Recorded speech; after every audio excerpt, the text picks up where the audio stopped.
Bismillahirrahmanirrahim. Assalamu alaikum. How are you students? I hope you all good. So 6th class we are going to start our English lecture. Open your books. Today we are going to read page number 17. Today our topic is singular collective noun. First of all, I would like to tell you what is collective noun. Collective nouns refer to the group of people or things.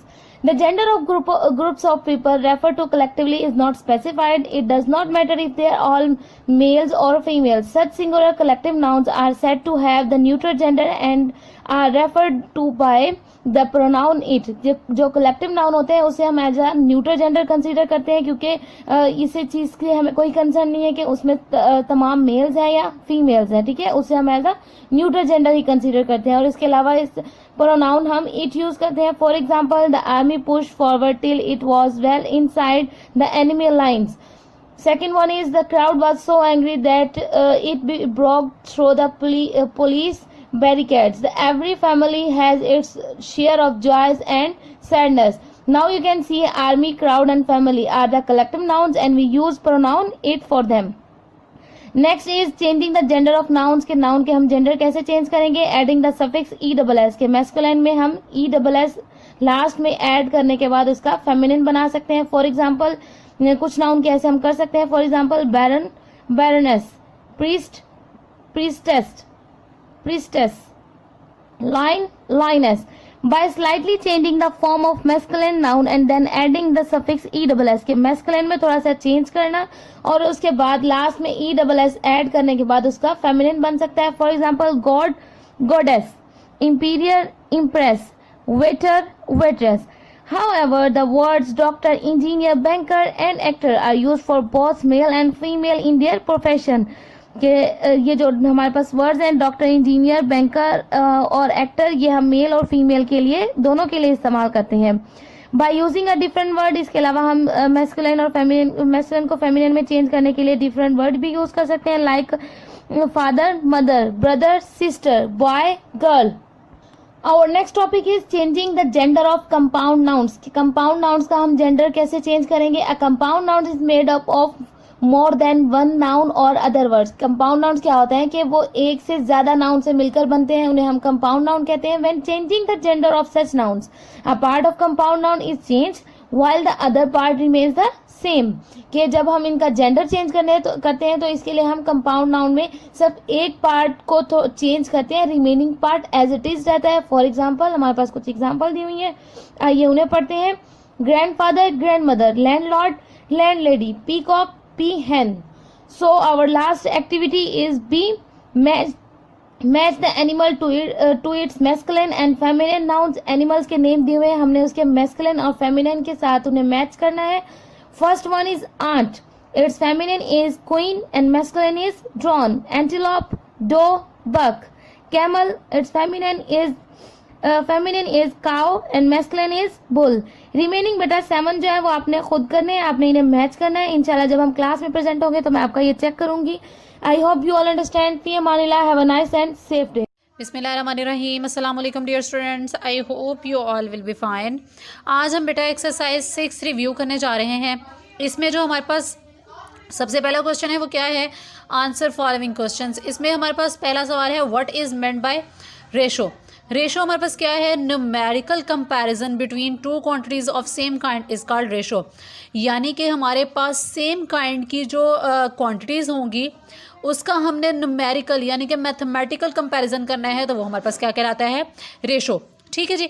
इसके बाद है define proportion. The relation of equality of two ratios is called proportion. यानी कि जब हमारे पास दो ratio equal हों तो उनका जो आपस में रिलेशनशिप बनता है वो क्या कहलाता है?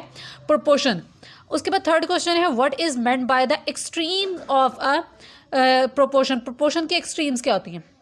प्रोपोर्शन की फर्स्ट और जो फोर्थ जो प्रोपोर्शन होती है इसमें वो हमारे पास एक्सट्रीम्स होती हैं. ठीक है जी. Start from first proportion and from till fourth proportion. तो ये हमारे पास जो है ये इसके जो है वो फर्स्ट एंड फोर्थ प्रोपोर्शन. इसके बाद बेटा जो हमारे पास सेकेंड जो हम नेक्स्ट करने जा रहे हैं वो हमारे पास है इसकी रिव्यू. ठीक है जी, रिव्यू के फर्दर जो हम पार्ट्स देखते हैं वो क्या है हमारे पास। तो सबसे पहले हमारे पास क्या दिया हुआ है, filling the blanks. Filling the blanks हमने करनी है। The simplest form of a dash is the same as the lowest from the fraction. तो इसका जो हमारे पास आंसर है वो क्या है, रेशो।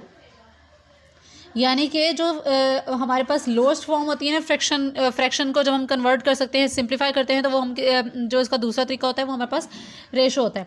इसी तरह जो है the second and third element of a proportion is called means of a proportion. यानी कि ये दोनों जो है ये मिडल में होती हैं, तो इन दोनों को जो है ये मीन प्रोपोर्शन बोला जाता है।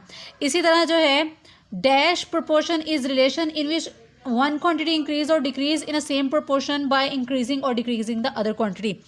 तो डायरेक्ट प्रोपोर्शन में हमारे साथ ये होता है कि अगर हमारी एक क्वांटिटी इंक्रीज या डिक्रीज हो रही है तो एट द सेम टाइम जो दूसरी क्वांटिटी है वो इंक्रीज या डिक्रीज होती है। ठीक है जी बेटा। इसके बाद जो है वो आते हैं हम जो हमारे पास MCQs दिए हैं उनकी तरफ आते हैं। पहला है a ratio is written by putting.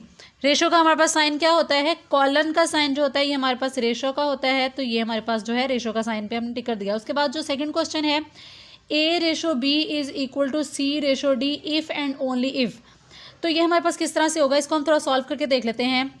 अब ये जो हमारे पास किस तरह से दिया हुआ है, A/B is equal to C/D। अब क्वेश्चन में हम क्या करते होते थे, क्वेश्चंस में हम ये करते थे कि इसको हम फ्रैक्शन में कन्वर्ट कर लेते थे। ये हमारे पास हो जाता था A/B। अब ये इक्वल्स जो है ये हमारे पास इस तरह आता है और ये हमारे पास C/D होता था। इसको हम प्रोपोर्शन में कन्वर्ट कर देते। अब ये क्रॉस मल्टीप्लाई होगा तो A जो है ये D से मल्टीप्लाई होगा और ये इक्वल इसके दरम्यान में आ जाएगा और जो B है वो C से मल्टीप्लाई हो जाएगा। ठीक है जी। B जो है वो C से मल्टीप्लाई हो गया और जो A है वो D से मल्टीप्लाई हो गया। तो इस वक्त इसमें जो हमारे पास राइट ऑप्शन है वो क्या है, C। ओके जो नेक्स्ट MCQ है हमारे पास वो क्या है, the reduced form of 1/4 ratio 1/2। इसको सॉल्व करके देखते हैं कि ये हमारे पास इसका आंसर क्या निकलता है। तो ये हमारे पास जो है हम इसको राइट कर लेते हैं 1/4 रेशो 1/2। तो ये हमारे पास जो है किसके इक्वल होगा, 1/4 इज़ इक्वल टू 1/2। तो इसकी हम क्रॉस मल्टीप्लिकेशन कर लेंगे। क्रॉस मल्टीप्लिकेशन जब करेंगे तो हमारे पास जो है वो आंसर आएगा 2 1 2 एंड 4 1 4। तो रेशो हमारे पास क्या बनी है, 2/4। तो ये हमारे पास जो है इसका आंसर है। ठीक है जी। अब उसके पास नेक्स्ट है 10/15 is an equivalent ratio of. तो जो है हम ये भी देखते हैं कि ये किस तरह से होगा, 10/15। ठीक है। अब ये दोनों 5 पे डिवाइड हो सकते हैं तो हम इसको यहीं 5 पे डिवाइड करके देख लेते हैं। तो 5 2 10 एंड 5 3 15। तो एक ही हमारे पास जो है वो इवन वैल्यू एक ऑड वैल्यू, तो ये फर्दर डिवाइड नहीं हो सकते। तो अब हम ये देखते हैं हमारे पास आंसर क्या आया है, 2/3। ये हमारे पास जो है इसका राइट आंसर है। उसके बाद लास्ट है हमारे पास the relation of equality of 2 ratios is. ये जो है इसका हमारे पास आंसर ये हमने डेफिनेशंस में भी देखा है कि रिलेशन जो है वो इक्वालिटी 2 रेशोज़ की हो तो वो हमारे पास क्या कहलाता है, प्रोपोर्शन। ठीक है जी बेटा। ये आपका आज का लेक्चर है। इंशाल्लाह आपको इससे समझ आ गई होगी कि आपने इसको किस तरह से प्रिपेयर करना है। अल्लाह पाक आपके इल्म में इजाफा फरमाए। फ़ी अमानिल्लाह।